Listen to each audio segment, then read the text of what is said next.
Coming up, the head of the Anglican Church advises the Constitutional Commission on what not to change in the Constitution. Also ahead, 2 men charged in court today. Find out why coming up. And find out if your team is still alive in the high school playoffs. The National Report starts now. Now in HD.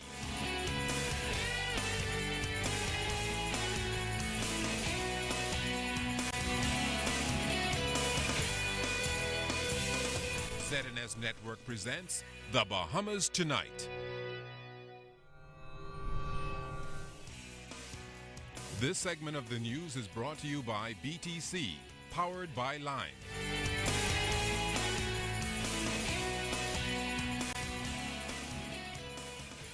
Major changes could soon come for the Constitution. Good evening, everyone. I'm Kendino Knowles. I'm Kish Latterly. Thanks for joining us. The 13-member Constitutional Commission heard from various religious leaders today on their recommendations for constitutional reform. Many of the leaders shared similar points, suggesting a fixed term for the Prime Minister, strengthening of the judiciary, equality when it comes to conferring citizenship, and revisions to the Senate. Our Janae Noel Ferguson has details. The Right Reverend Leish Boyd, head of the Anglican Diocese, just one of the leaders in the religious community to give his recommendations for constitutional reform. He suggested that consideration be given to expand the terms of discrimination to protect on the ground of language, disability, medical condition, and sexual orientation.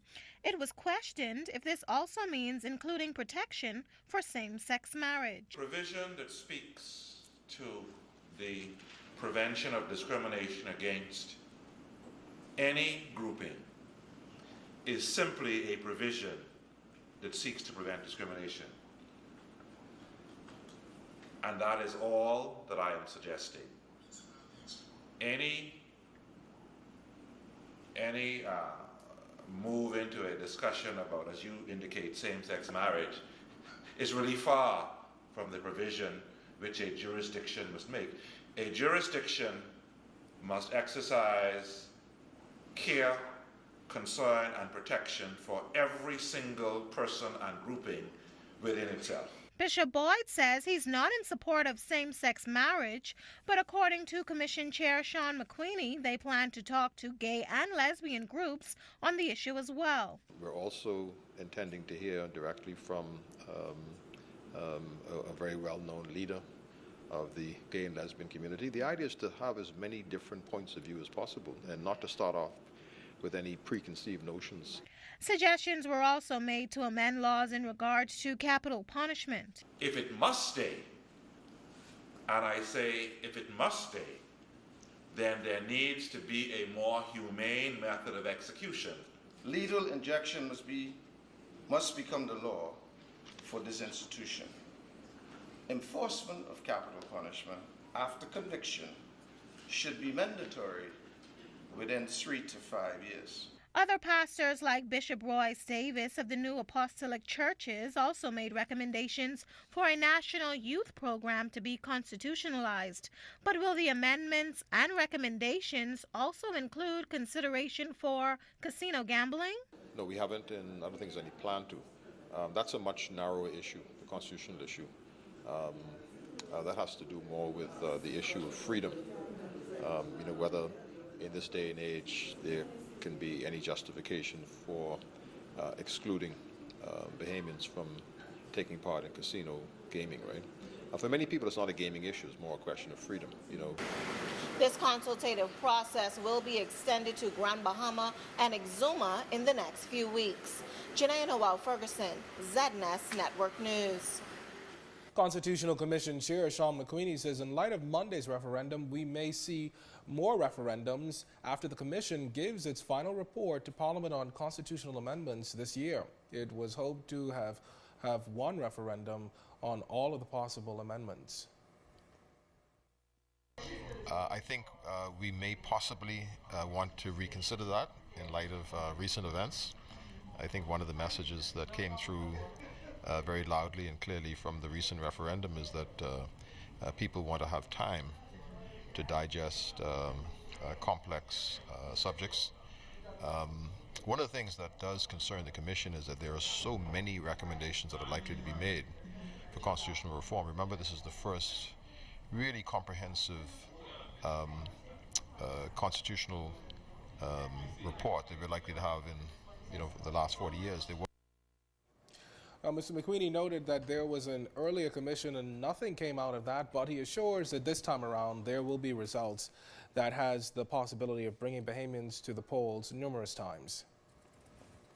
I think this one is going to translate into a great many recommendations, and I think it may be perhaps too much for the electorate to digest in one fell swoop. So we may have maybe one or two. We may actually have to have multiple referenda over a period of time, not necessarily all in the same year. But I think it would be unfair to the electorate to put too much on their plate at once.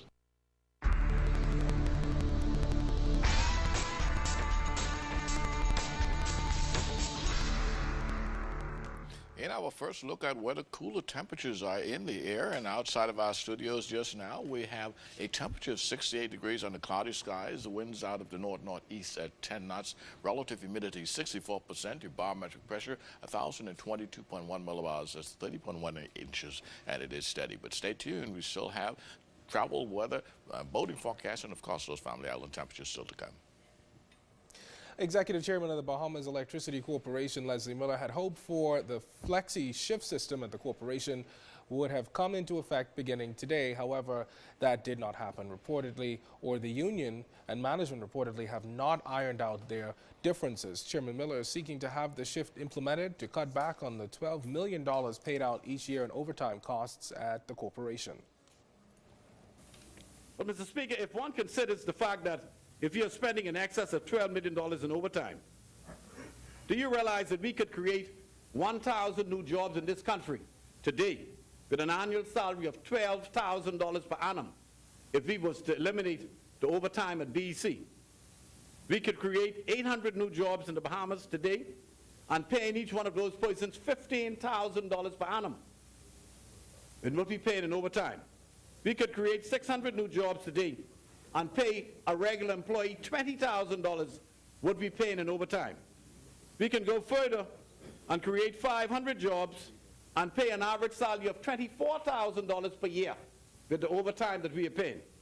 And if we want to go further, we can create 400 new jobs now and pay an average salary of $30,000 per annum in what BEC is paying in overtime. In other news tonight, police have charged 2 men in connection with separate murders which took place between January 26th and 27th. 38-year-old Sumner Street, Soldier Road resident Julian Taylor, seen wearing the aqua-colored shirt, is accused of killing 34-year-old Theodore Ash between January 26th and 27th. Ash's body was found in the Dean's Lane area just behind Xavier's Lower School on West Bay Street. He was expected to be a witness in a case that was coming up. Also arraigned today, 22-year-old Toot Shop Corner resident Fritznell Goulance.